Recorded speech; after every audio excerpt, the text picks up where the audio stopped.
We got his and hers lavatory sinks. We pipe this drain specifically like this.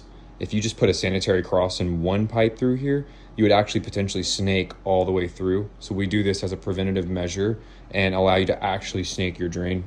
With the revent, we really like those copper stub outs.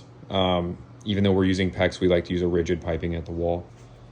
This is the rough in for our bathtub. They have to chip the concrete out to fit this tub box a little bit better.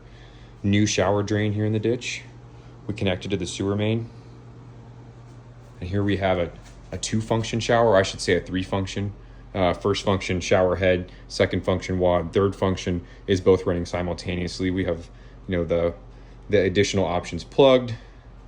As you can see, we had to feed through the wall. Attic space was very, very inaccessible, which is why you're going to see we did our revent.